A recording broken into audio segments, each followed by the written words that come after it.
let's let a new random variable, let's call it capital V, equal what? How about the bigger of U1 and U2, maximum of U1 and U2? I might wonder, what's the distribution of V? And when I say distribution, I'm including both saying find the PDF, find the CDF, maybe find the mean, find the variance, find numerical summaries, parameters that describe the distribution of this new random variable. What's going on here? As an equation relating random variables, it's a purely abstract thing. How would you apply this idea in real life if you are observing values of U1 and U2 that are uniformly distributed between 0 and 1? Maybe U1 ends up on the first observation, U1 is 0.7 and U2 is 0.85. The bigger of those is 0.85, so the observed value of V is 0.85. You do another observation of the two random variables, maybe U1 is 0.94 and U2 is 0.36. The bigger of those is 0.94, so the observed value of V is 0.94. Always take the bigger one. Now, uniform distribution on 0, 1 obviously has mean at 1/2. Center of mass. I hope it makes some intuitive sense that if you're always taking the bigger one, probably the mean is going to be bigger than 1/2 for the maximum, right? Both U1 and U2 have an equal probability of being less than 1/2 or greater than 1/2. But on a random observation, most likely, or more likely than not, you might say, one of them is probably going to be bigger than 1/2, and one's probably going to be less than 1/2. I mean, they could both be bigger than 1/2 and both be less than 1/2. That could happen. But on average, more than 50% of the time, probably one of them is going to be bigger than 1/2, and so therefore the maximum is going to be bigger than 1/2. Probably the mean of this distribution is bigger than 1/2. Let's see if we can verify that theoretically, and then we'll try to confirm it with simulation. So here's that second application of simulation, confirming theory. First application, perhaps more important, is doing things when the theory is too hard. Second application, still important, is confirming theory. When you're unsure about the theory, perhaps, do a simulation and see if it confirms the theory. Let's do the theory. How do you find the distribution of V? Same technique as Tuesday. Find the CDF first, and then differentiate it to find the PDF. That was the technique of Tuesday. The CDF of V, capital F sub V, I guess I should call its variable little v, maybe, cursive V. So that's a cursive V. It sort of looks like the Greek letter nu as well, NU, which we hardly ever use, but remember, by definition, the CDF is always, right? A probability that the random variable, the capital letter, is less than or equal to the given little quantity, which is a real number, ordinary variable. It's always the case whether your random variable is discrete, continuous, or mixed. We haven't done a mixed example yet, and I don't think we're going to get to it today. Perhaps next Tuesday again. That's always what the CDF is. Again, the way you compute it depends on whether your variable is discrete, continuous, or mixed. But in theory, this is always what it is. Now, our variables are continuous, so in theory, I could compute this perhaps with maybe an integral or something, but let's not worry about integrals for the moment. What would be a good goal here, perhaps? Well, use that equation somehow. And the only obvious way to use it at first is just to plug it in there for V. So do that.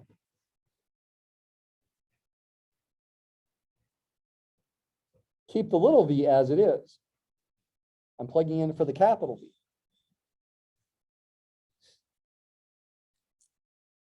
Then you stare at this for a while.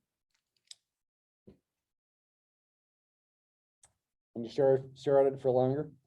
Then you go get some coffee. Or today I actually brought water. Go get some coffee, stare at it for a while. I don't know what to do. What do you do with this? Well, okay, that's an experience many people experience, including me sometimes. Ask yourself, what would it mean if the bigger of two quantities was less than or equal to some other quantity? What could you say about both quantities?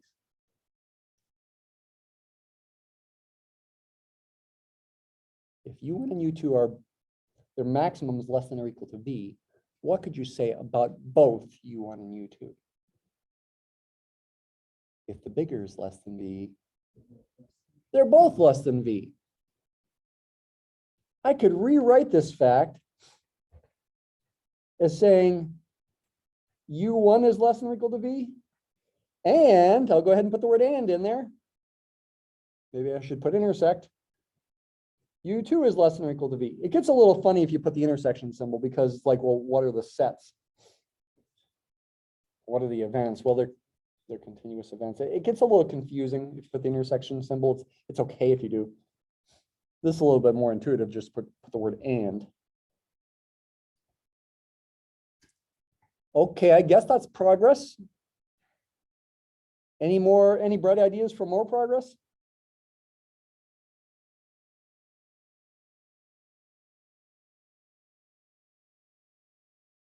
And where have we seen and or intersections before? Chapter 1, 2, 3, 4.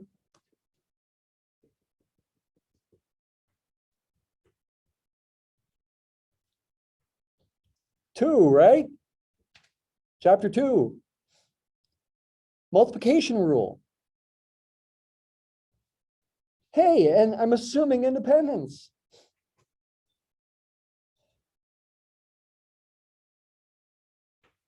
Assume just what you need to avoid conditional probabilities. I can say this is the product of the probability that U1 is less than or equal to V times the probability that U2 is less than or equal to V. This feels like a lot of progress, doesn't it? I guess. And I know the distributions of U1 and U2, they're both uniform. You know, the CDF looks like that. These are CDFs. And here's, I used the independence. That should be pointed out, independence. Well, I mean, these things are piecewise functions. Is that going to mess things up? Well, you know, the domain of most interest is when the input is between 0 and 1. If U1 and U2 are, you know, they take on values between 0 and 1 with non-zero probability, so will their maximum. I really need to only assume when I do this calculation that little v is between 0 and 1. And then I can use the formula for the CDF. What's the formula for the CDF here? I haven't used the letter X, but maybe I should call it capital F of X is X when X is between 0 and 1. I mean, maybe I should have called it capital F of U is U. But, you know, the variable name doesn't matter. It's the idea that matters, the formula, the recipe. That's the function I'm plugging the v into there and there. Oh, hey, it's pretty simple. V times v, v squared.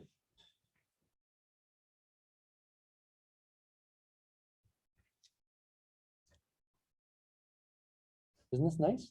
That's pretty nice. And that's the CDF. What about the PDF? PDF of v. Once again, assume v is between 0 and 1. It is sort of nicest to not worry about being at the endpoints because then you don't have to worry about the differentiability issues. little f sub v of v is the derivative of capital F sub v of little v, which is going to be 2v. Are these valid CDFs and PDFs? Yeah. The PDF has a graph that looks like this. And yes, it's 0 elsewhere. That's the number 1 there. It's the area under the PDF is a area of a triangle, 1/2 base times height. Base is 1, height is 2, the area is 1.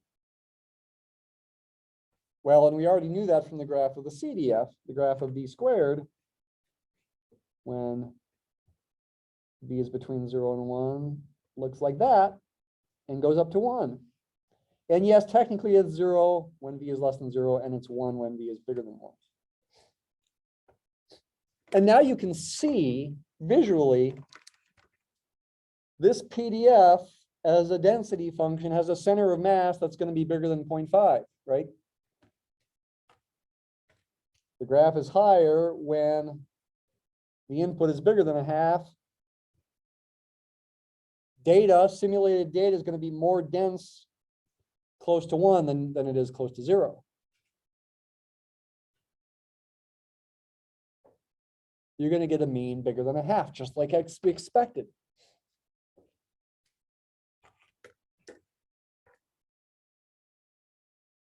What would the mean be?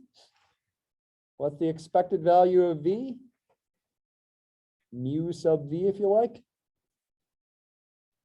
Got to integrate v times the PDF over the domain where it's positive. Integral from 0 to 1 of v times little f sub v of v dv. Trying to make my v's cursive to distinguish them from uppercase. My little v's. So that's integrating 2 times little v squared dv. Because there's the PDF. And that's going to give 2/3 little v cubed evaluated from 0 to 1, and that's going to be 2/3. How about that? Yeah, bigger than 1. 0.6 repeated. How about the variance? Well, find the second moment first. We could also do this by finding moment generating function and differentiating it and plugging in 0. And you should be able to do that too, by the way. Should be able to find the moment generating function here, although to do the integral for the moment generating function, you'd have to use integration by parts. I'm not going to go through the details, at least not right now.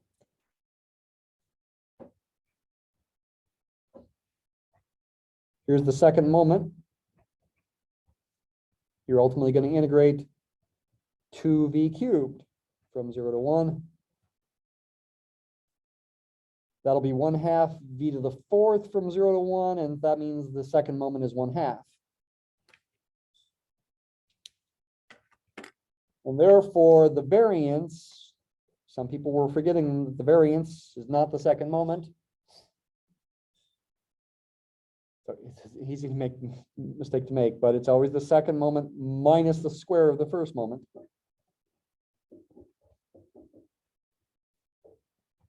Get a common denominator of 18. And 9 minus 8 over 18. Looks like the variance is 1/18, but did not make a mistake.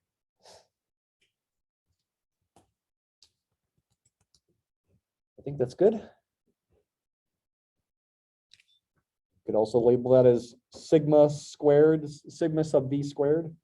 And then the standard deviation, sigma sub v, is the square root of the variance. That'll be square root of 1/18, which will be 1 over square root of 18. And I don't care if you leave the square root in the denominator, it's okay with me.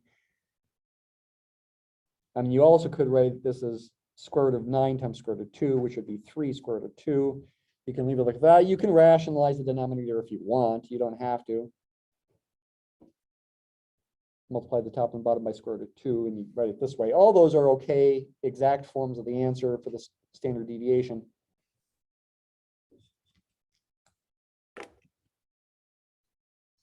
And it's bigger than the variance, right? Because the variance is less than 1. Take its square root. It's about 0.2357 for the standard deviation.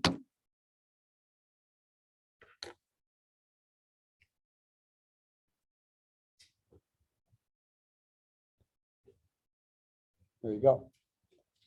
Yeah, any of these is okay. By the way, if you're going to be planning to be a teacher, and you always remember your 7th grade math teacher saying, rationalize the denominator.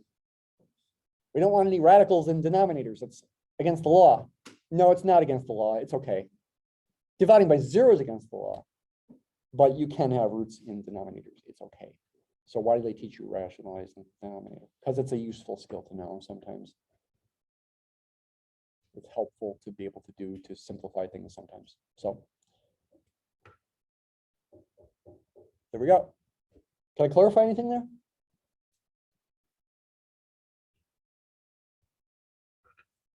You know, with normal distributions, we have the 68, 95, 99.7 rule.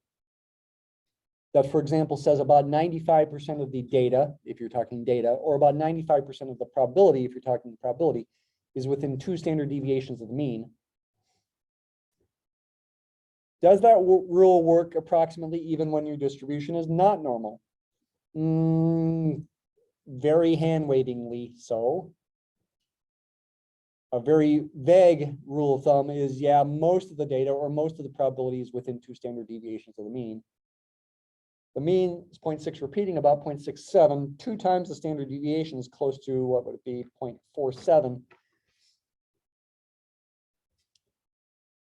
0.67 plus or minus 0.47. Well, plus 0.47 brings you past 1. 0.67 minus 0.47 is 0.2. So yeah, most of the data, most of the probability is between 0.2 and 1 effectively. And you can see that it's not a very precise thing to say, but certainly can be said. Chebyshev's theorem, Chebyshev's inequality can also be brought to play to get a lower bound of the probability, but let's not worry about that. I said I wanted to relate this to simulations, so let's do so now.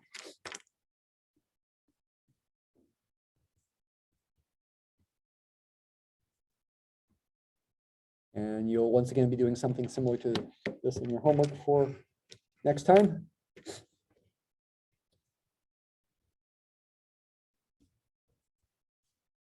So again, equals rand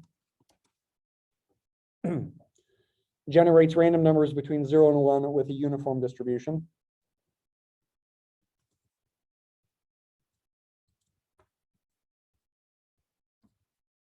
Of course, every time you copy and paste, it changes. I do want to do a bigger sample here. That's going to cause me to have to make this small enough that you won't be able to see it real well. I think I'd like to do a sample size 100. Oops. My mouse pad or trackpad is kind of goofy. It's always doing things I don't want it to do. So let's go down to line 100 here.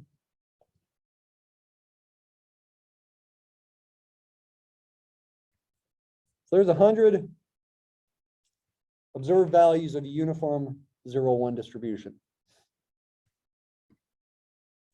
I could copy and paste this entire column over, which I guess, yeah, okay. And you get another 100 observed values. Of course, again, every time you copy and paste, everything changes, which is why it's then nice to actually also do a copy and paste special.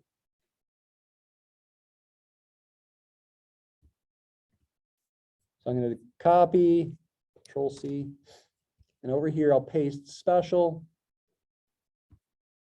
values only. So then we have it now fixed. And so if I copy and paste anything over here again, all that stuff changes, but these things are staying fixed. Just kind of nice to have something that's staying fixed. And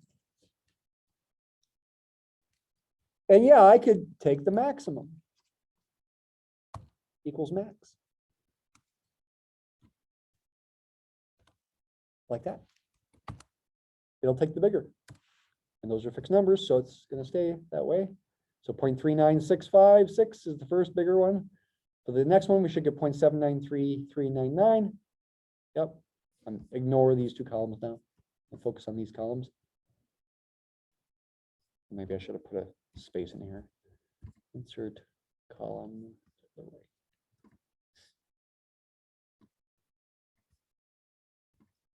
Next one's going to be the 0.84, 804, etc.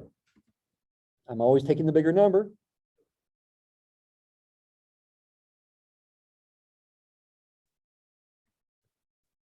I do equals average here. Should be close to 0.5. It is. Next one's close to 0.5. But the last column, it should be close to 2/3. 0.67. Yeah. Cool. Confirming the theory. Yay, that's what we were after. Doesn't that feel nice? How about the standard deviation? That was about 0.2357. For a uniform distribution based on the exercise you did, actually not one of the ones I graded.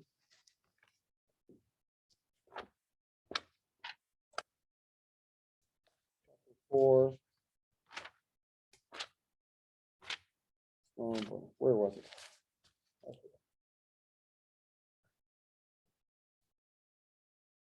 Well, okay, let's just look at the table.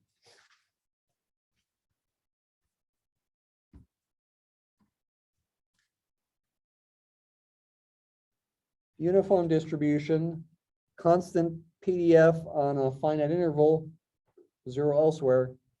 Its mean is the midpoint, makes intuitive sense. Its variance is the length of the interval squared divided by 12. So its standard deviation is the length of the interval divided by square root of 12. Talking about the uniform one here, not V. 1 over square root of 12. Oops, sorry. 1 over square root of 12.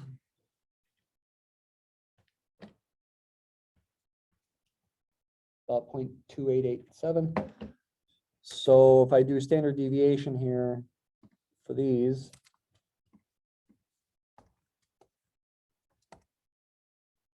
should be close to 0.29, say.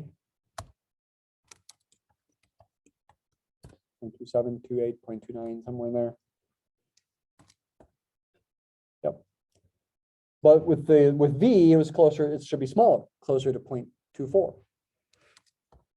Yep. And you could also make histograms of these things, which, histograms are essentially data-based ways of visualizing the PDF.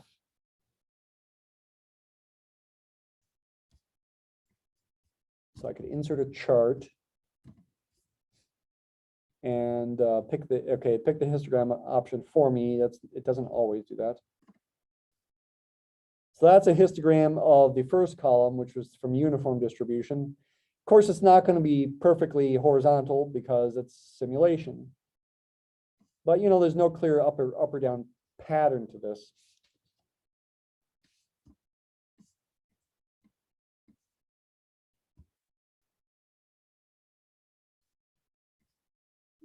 It's not an increasing function clearly or decreasing. But for the other one, it should be pretty clearly increasing. So the last column.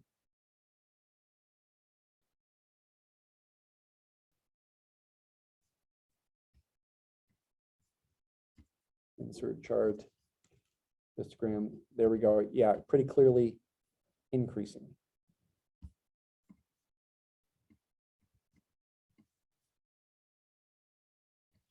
Well, that's because the PDF looks like that.